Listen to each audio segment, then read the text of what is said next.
थाना जिला सीकर संभाग, नीम का थाना जिला सीकर संभाग, भगनलाल सरकार, भगनलाल सरकार, भगनलाल सरकार, भगनलाल सरकार, भगनलाल सरकार, नीम का थाना जिला सीकर संभाग,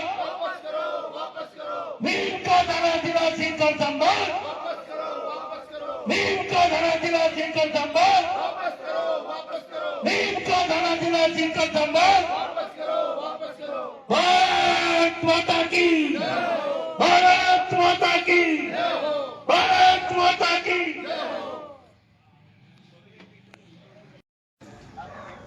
नीम का थाना जिला बना और नीम का थाना के हर व्यक्ति के चेहरे पे एक मुस्कान आई, हर व्यक्ति खुश हुआ कि जो इतने सालों पुरानी हमारी मांग थी वो पूरी हुई और नीम का थाना के विकास के रास्ते खुले। लंबा संघर्ष 70-75 साल से चल रहा था, समय समय पर इसकी आवाज उठाई गई और अंततः गहलोत जी ने हमें वो सौगात दी और नीम का थाना को जिला बना। जिला बनने के इतने फायदे हैं, विकास का रास्ता खुलता है, नौजवानों को रोजगार मिलता है, आम जन को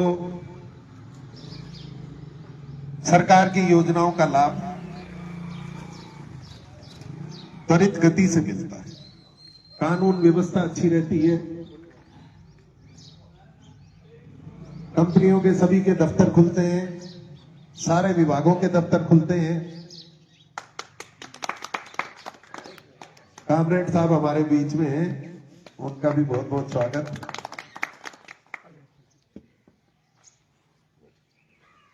हम लोग मेडिकल कॉलेज की मांग करते, नर्सिंग कॉलेज की मांग करते, सरकार से जिले को जो सुविधाएं मिलनी चाहिए वो सारी सुविधाएं हम लेते सरकार से। पुलिस की भर्ती यहां शुरू होती, फौज की भर्ती यहां शुरू होती, अनेकों अनेक काम यहां पे होते, सेंट्रल स्कूल खुलता, लेकिन उन सब पे इस सरकार ने विराम लगा दिया। 28 दिसंबर को इस जिले को निरस्त कर दिया। सरकार ने क्या सोच के किया? तीनों सांसद सीकर संभाग के बीजेपी हारी, 21 विधायकों में से 14 विधायक बीजेपी हारी, तो शायद इसी का बदला लेने के लिए जनता से, और उन्होंने इस जिले को कैंसिल किया। इन्होंने एक कमेटी बनाई थी कि जो जिलों पे पुनर्विचार करें। उस कमेटी ने 10 मापदंड तय किए थे कि इन बिंदुओं पे हम अपनी राय देंगे। और मैं आपको बताना चाहता हूं, आप सब लोग समझदार हो, आजकल सोशल मीडिया का जमाना है, आप सब लोग लगातार देख रहे हो कि उन 10 मापदंडों पे नीम का थाना खड़ा होता है। तो आप ही की कमेटी के बनाए मापदंड और उन पे कोई जिला अगर खरा उतर रहा है तो फिर उस जिले को निरस्त करने का क्या था? आपने जो छोटे छोटे जिले थे, डी, खैरतल, सलूम्बर, उनको तो ऐसे की ऐसे रख दिया और नीम का थाना को निरस्त कर दिया। 75 साल में 10 बार अलग अलग सरकारों ने नए जिले बनाए, लेकिन आज तक इतिहास में 75 साल में बनाया हुआ कोई जिला किसी दूसरी सरकार ने निरस्त नहीं किया। ये पहली सरकार है जिसने ये गलत कदम उठाया, नीम का थाना के लोगों के साथ अन्याय किया, अत्याचार किया, नीम के थाने के विकास को रोका। ये कमेटी जिन जिलों पे पुनर्विचार कर रही थी उन सब जगह पे गई वहां की व्यवस्था देखने, वहां के लोगों की राय जानने और वहां की भौगोलिक परिस्थिति को देखने।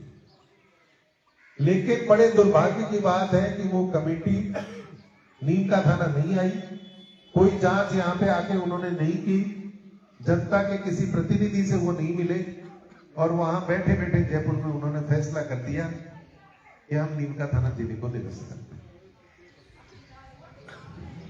डीग जिले को जब उन्होंने विवेचन किया तो उसमें लिखा है कि डीग जिले के साथ उत्तर प्रदेश की सीमा लगती है, इसलिए इसको जिला बनाया जाना जरूरी है।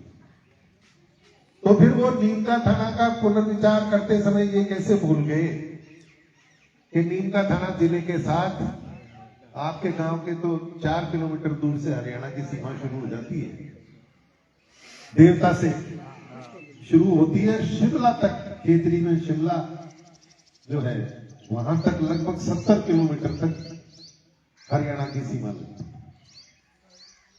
तो वो मापदंड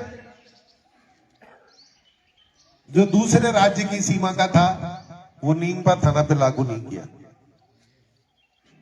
अनूपगढ़ एक जिला जो उन्होंने निरस्त किया, उसके साथ तो पाकिस्तान की सीमा लगती है, दूसरे राज्य की नहीं, दूसरे देश की सीमा लगती है, उस जिले को भी उन्होंने निरस्त कर दिया। नीम का थाना की 2011 की जनगणना के अनुसार आबादी 10,69,000 और सनूपर की 5 लाख के लगभग आबादी है। सनूपर को रख लिया और नीम का थाना को निरस्त कर दिया। खैरतल और डीग दोनों जिलों की उनके जो पहले पुराना जिला था उससे दूरी 35 किलोमीटर और 38 किलोमीटर की, जबकि अपने यहां सीकर की दूरी नीम का थाना की 85 किलोमीटर की, यानी अपनी जरूरत ज्यादा जरूरी थी बजाय डीग और खैरतल के। लेकिन उन्होंने खैरतल और डीग को तो जिला रख दिया और नीम का थाना को निरस्त कर दिया। आज यहां मीणा के नांगल से अगर आप सीकर जाना चाहो तो लगभग 150 किलोमीटर की दूरी। क्षेत्रफल की बात करें तो उन दोनों जिलों का क्षेत्रफल 2000 वर्ग किलोमीटर से कम है, जबकि नीम का थाना का क्षेत्रफल 3000 वर्ग किलोमीटर। तो इतने बड़े जिले को तो कैंसिल कर दिया और वो छोटे वाले जो जिले हैं उनको कायम रख दिया। ये सारी बातें ये दर्शाती हैं कि इन्होंने मापदंड पे कोई फैसला नहीं किया, इन्होंने केवल और केवल राजनीतिक रूप से फैसला किया। बुजुर्गों ने कहा है कि अन्याय सहन करने वाला अन्याय करने वाले से ज्यादा दोषी होता है। तो हमें इस अन्याय को सहन नहीं करना, इसके खिलाफ आवाज उठानी है और जब तक हमको हमारा जिला वापस नहीं मिलता तब तक हमें आंदोलन करना है। और इसीलिए हमने आंदोलन का स्वरूप बदल के जो धरना 39 दिन नीम का थाना में पुरानी कलेक्ट्रेट के सामने चला, उसका स्वरूप बदल के गांव गांव हर पंचायत में धरना प्रदर्शन और वहां के लोगों को इससे जोड़ने का ये कार्यक्रम शुरू किया। और उसी के पालना में हम लोग आज यहाँ मोठुका पहुंचे हैं। संघर्ष समिति के सदस्य बेचारे 45 दिन से ऊपर हो गए, लगातार घर का काम छोड़कर इसी काम में लगे हुए हैं कि किसी भी तरह से हमारा जिला वापस हमें मिले। मैं आप सब लोगों से निवेदन करता हूं कि जो भी व्यक्ति जैसा भी सहयोग कर सकता है, चाहे कोई बैठे बैठे सोशल मीडिया के जरिए व्हाट्सएप पे मोबाइल पे भी अगर समर्थन देता है तो मैं उसका भी धन्यवाद करता हूं। हर व्यक्ति को जो भी जिस तरह से भी वो सहयोग कर सकता है, कभी आंदोलन करने की जरूरत पड़ी, नीम का थाना आपको बुलाया जाए तो वहां बड़ी संख्या में आइए, कभी जयपुर चले वहां धरना प्रदर्शन करें, विधानसभा का घेराव करने की बात चल रही है वहां चले, तो आप सब लोग उसके लिए तैयार रहें और ज्यादा से ज्यादा संख्या में आपके यहां से लोग वहां पहुंचे। इसके अलावा आप अपने गांव में भी नारे लगाकर, मशाल जुलूस निकालकर किसी भी तरह से इस आंदोलन का सहयोग करें। मतलब यह है कि आंदोलन लगातार चले और उसमें सबकी भागीदारी हो। जिले का फायदा हम सबको मिलने वाला है, खास तौर से नौजवानों को जिले का फायदा सबसे ज्यादा मिलेगा, क्योंकि बुजुर्ग लोग अब जाने कितने दिन रहेंगे कितने दिन नहीं रहेंगे, लेकिन नौजवानों का पूरा जीवन सामने है और उन्हीं को नौकरी के, पढ़ाई के ये सारे अवसर मिलने वाले थे जो इस सरकार ने छीन लिए।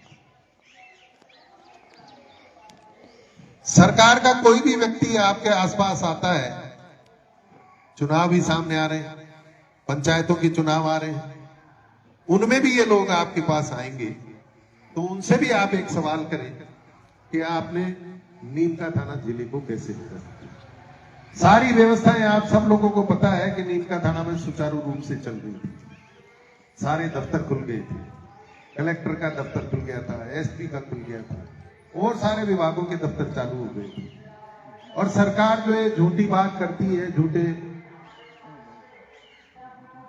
आरोप लगाती है कि 1,000 रुपया, 1,000 करोड़ रुपया एक जिले को बनाने में लगता है। नीम का थाना में उन्होंने 1,000 करोड़ छोड़ के 1 करोड़ रुपया भी जिले बनाने के लिए मिला।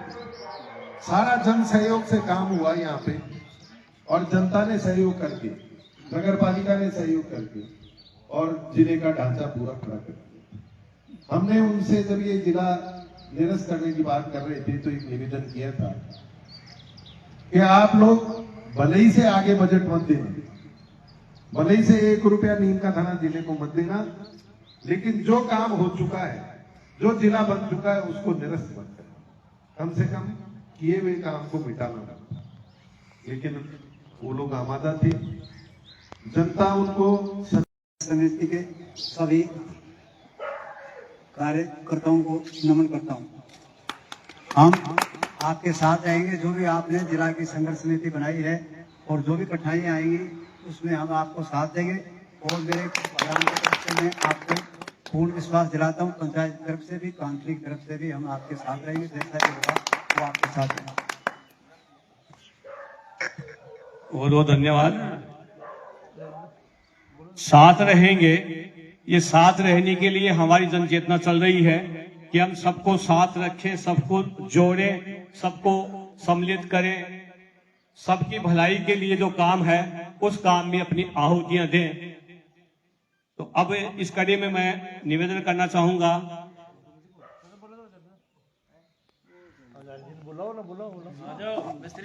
हजारी जी, हजारी जी आप भी अपने विचार व्यक्त कीजिए। विधायक साहब, मुकर करो, मुकर। आदरणीय विधायक साहब, ग्रामवासी व जिले समिति के सभी सदस्य सबको ही मेरा प्रणाम है। और ग्रामवासियों से मेरा निवेदन है कि जैसे विधायक साहब का आपने समर्थन किया, उसी तरह इस जिला समिति का भी आप भरपूर समर्थन करें और जिले को बनाकर ही दम ले, ऐसा मन में संकल्प करें। ये मेरी हार्दिक इच्छा है। इतना कह के मैं बनाऊंगा।